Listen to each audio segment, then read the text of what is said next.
Hey everyone, it's John here from Hot Take Hockey, back with another video. And today's video is going to be my early 2020 NHL free agency predictions. I'm going to go over 25 pending UFAs and where I think they could land. So if you are new, please subscribe, smash that like button, and leave your thoughts in the comment section below. The support really does mean a lot. And if we're looking at, 25 pending UFAs, this is a situation where we haven't even had playoffs yet. That's why I'm calling it early predictions, because we don't know when free agency is going to happen. We don't know when a lot's going to happen. And I would say a lot's still up in the air. So definitely let me know where you think some of these players could land. If you disagree with me, if you agree with me, that's the point of a channel. You can disagree with me and still watch my content, and we have a good conversations about hockey. So let's start with defenseman Erik Gustafsson. So he obviously had that great year with Chicago. And for a guy that ended his season with the Calgary Flames, he's going to participate in the playoffs potentially. And he's a guy that I feel like could jump in on that second power play unit or even number one power play unit. He's done that before. And potentially be as high as a second pair defenseman. And so if I'm looking at a team, I'm looking at the Pittsburgh Penguins, because you're looking at Chris Letang and Dumoulin on that top pair. And I do think Justin Schultz will move on. They could bring him back, but the cap hit and just what he might demand on that right side, you've got John Marino now, and Erik Gustafsson could be a cheaper option from what else is out there and fit on that left side potentially with Marino. So I really like that fit. I think there is something there. Could go to other teams, but I will go Penguins. Alex Galchenyuk. So I think he wants to gain consistency. He got traded to the Minnesota Wild towards the end of the season, and I do think he's going to want to stay with the Wild. Unless he sees a fit somewhere else, maybe has a connection or has some friends somewhere else, I do think he will re-sign with the Wild. Braden Holtby. So this one's really interesting, and I feel like I could go with an absolute hot take here. But I'm going to go with the Buffalo Sabres, and I do think, I think the Blackhawks could be an option. I think the Edmonton Oilers could be an option. I wouldn't say Washington Capitals returning there is out of the question, but I think it's very unlikely. So my top three would be Blackhawks, Sabres, and Oilers. The only reason I say Sabres is I do think Holtby wants to finish off his career being a consistent starter. And while that could be with Chicago, I do think Chicago has a lot to figure out in terms of cap. So they would have to clear out cap to sign a guy like Holtby unless it's a lot cheaper. And for Holtby, I think in his perspective, the Buffalo Sabres and Chicago Blackhawks, in terms of standing, in terms of where they're at, I wouldn't say it's so far off. They both just have one outstanding superstar. They have a lot of questions in terms of depth, goaltending, and I would say the Buffalo Sabres actually have a better defense. So going forward, I think Holtby could see that potential with the Buffalo Sabres. I do think Ralph Krueger is a good coach. So I would say Buffalo Sabres. I do think there is a great fit with the Chicago Blackhawks. There's a big hole, especially if Corey Crawford retires. And for the Edmonton Oilers, I do think they want to get a guy like Holtby, a guy that is from Western Canada. So I think there's the potential for all three of those fits, but I would say Buffalo Sabres. Tyson Barrie. You know what? This one's really interesting, and again, the thumbnail might confuse some of you, but I'm not going to go Vancouver Canucks. I think the Vancouver Canucks are an option, but I'm actually going to go Calgary Flames, so rivals, which is kind of funny. Again, sorry Canucks fans, but I do think the Flames are a better fit, and I think some Canucks fans will be reasonable and agree here. You've already got Tyler Myers and Quinn Hughes up in that defense core. Edler obviously is going to move on soon, and you've got a guy like Tanev you got to figure out. So there's a couple defense there that are already demanding high cap hits, and Edler and Myers specifically. So I just think for a guy like Tyson Barrie, he's going to want power play time, and you've already got that power play time being taken up by guys like Edler and obviously Quinn Hughes.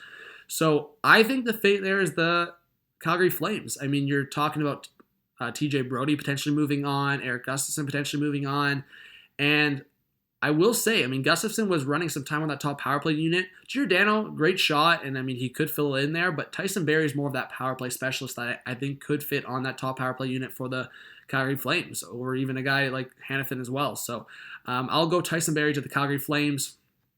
Pietrangelo, I'm going to say returns to the Blues. I think they will figure it out. They got two contracts they can move on from, in Jake Allen and Alex Steen. Allen's been a great backup, but at 4.5, 4.6, I just don't think it's a fit to keep him, and I think they will try to move on from Alex Steen in his last year. I think they will try to keep their captain, Pietrangelo, and I think he will try to retire. Justin Schultz. So this is the interesting one, and I do think, there's two options that are kind of screaming at me, but then again, cap hit is a big thing. I could see a fit with the Vegas Golden Knights. I really could see a fit with the Vegas Golden Knights.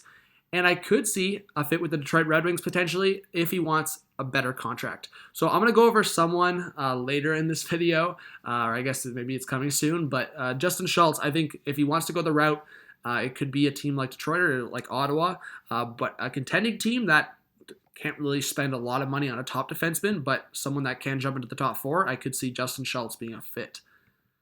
All right. Tyler Toffoli. So you know what? This one's interesting because I have two teams here, and again, it's a situation where it's rivals. Edmonton Oilers and Vancouver Canucks. So I could very well see him return to the Vancouver Canucks. I think he liked it in Vancouver, and I think Vancouver liked Toffoli a lot in their top six. The Edmonton Oilers, my fit for that would be Tyler Toffoli would be playing with Connor McDavid. You have the line of Draisaitl, Nugent Hopkins, and Yamamoto. And regardless who plays on that left side, I mean, if Neal's there, fine. But Athanasiou on that left side and Toffoli on that right side, I think those would be great wingers for Connor McDavid going forward. So I do think the Vancouver Canucks will try to re-sign him, but if it's outside of that, I could see him maybe wanting to stay in Western Canada. Again, Canucks fans might hate him, but maybe he goes to the Oilers. Canucks fans, don't get cheesed. All right, Erik Haula. So this is one actually I could see with the Edmonton Oilers. I think he could be a great fit on that third line, bring some offense, and I think it could be a good 1-2-3 with McDavid, Draisaitl, and obviously a drop-off, but Erik Haula, who I think when he's healthy, he can be a very good top-9 player.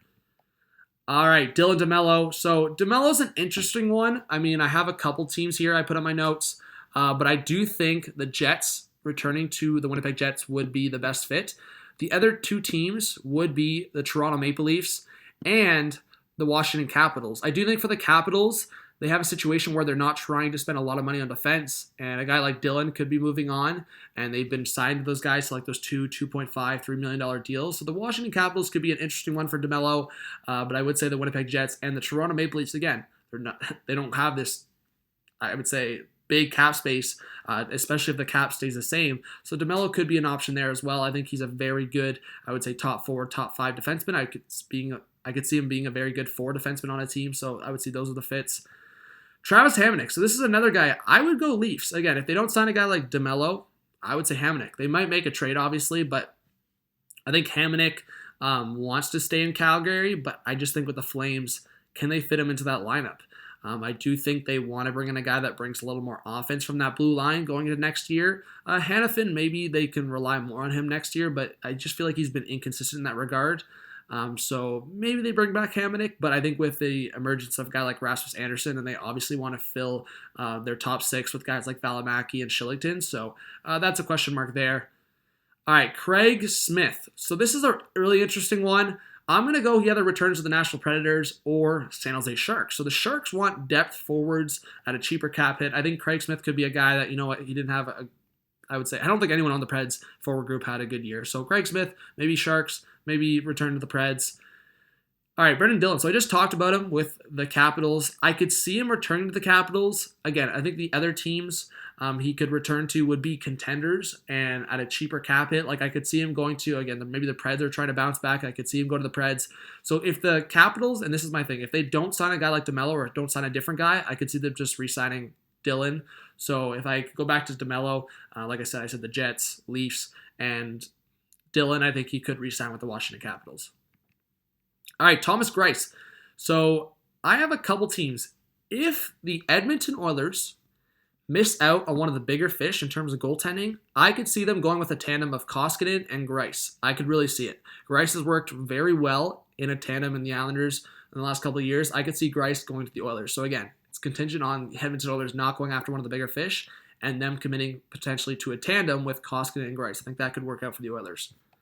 All right, Radko Gudas. So maybe hot take, but I'm going to go Montreal Canadiens because Gudas, I would say in a different aspect, the Montreal Canadiens I think have missed a little bit of what Alexei Emelin used to bring. So I'm going to say Gudas to Montreal Canadiens. I think Gudas could fill out on that bottom pair for the Canadiens. All right, Kovalchuk. I'm going to go back to Montreal as well. So 2 current Capitals going to the Montreal Canadiens. I'm going to go Kovalchuk returns to Montreal. All right, Kevin Shattenkirk. So this one, I'm going to firmly say I think the best fit for Shattenkirk is the Vegas Golden Knights. If they don't go after a guy like Justin Schultz, Shattenkirk could be potentially cheaper, but he did have a decent year. I mean, I was watching a couple games, like penalty issues, like inconsistencies, but he had a bounce back year somewhat. So I would say the best fit would be the Vegas Golden Knights. Again, they're not trying to spend a lot of cap, and Shattenkirk could be a very good fit on that right side. There you have it. Torey Krug to the Red Wings. Again, I think it's honestly, I firmly believe it's between the Red Wings and Bruins. I said there's could be hot takes like a team like the Rangers. I would love to see a pairing of Krug and Trouba, but being realistic, I think it's between the Boston Bruins and the Detroit Red Wings. He's from Michigan, but obviously with the Boston Bruins, he might have to take a reduction in salary. So if he has to take a pay cut, then that will be a question mark, and he might go to Detroit. All right, Jacob Markstrom. So maybe a hot take. I'm going to go Chicago Blackhawks or Vancouver Canucks. He either returns to Vancouver and risks going to Seattle, but then again, maybe he signs with a no movement clause, but I don't think the Canucks will do that. So I think overall, Markstrom will either have the situation where, you know what, he's okay with going to Seattle potentially, or he goes to a different team, which I could see being the Blackhawks. Again, I don't think Canucks fans love Blackhawks fans or the Blackhawks at all, but I could see it being a fit for Markstrom personally.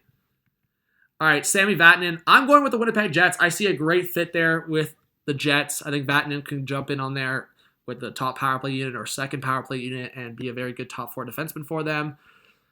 Mikael Granlund, I see two fits. I see potentially the Montreal Canadiens or the LA Kings. I think the LA Kings could be a great fit for Granlund. They have, I would say, space and fit on their forward group. So I would go Granlund in that aspect. TJ Brodie. So I'm going to go, the Montreal Canadiens might sign a couple defensemen in free agency, and I'm going to go TJ Brodie to the Montreal Canadiens. Again, I think for Brodie, it's more of a question mark of can he fit, and I think if he doesn't go to the Montreal Canadiens, the other team would be the Boston Bruins. I think Brodie's I think his kind of placement and where he could land is very contingent on other defensemen. So if Krug leaves the Bruins, I could see Brodie maybe fitting in there with the Bruins.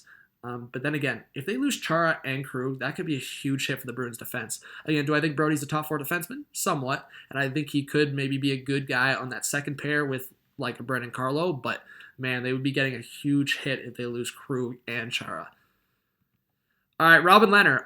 I'm going to go hot take, and I'm going to go returns to the Ottawa Senators. I had a couple notes here. Senators or Oilers tandem with Koskinen, or Sharks tandem with maybe Martin Jones or a different goalie if they can move on from Martin Jones. So those would be the three teams for me in my mind with Lehner: Senators, Oilers, Sharks. Does he return to the Blackhawks? I don't really know what that relationship is. And then the other, I guess, options, so if I close it out at 5 options for Lehner, maybe staying as the backup, or I guess the 1B option with the Vegas Golden. Bigger fish like Hoffman, Krug, Pietrangelo, even with this pandemic in the world right now, those are guys that have proven to be consistent, for Hoffman, a goal scorer and a top 6 player, so I think he's going to get paid.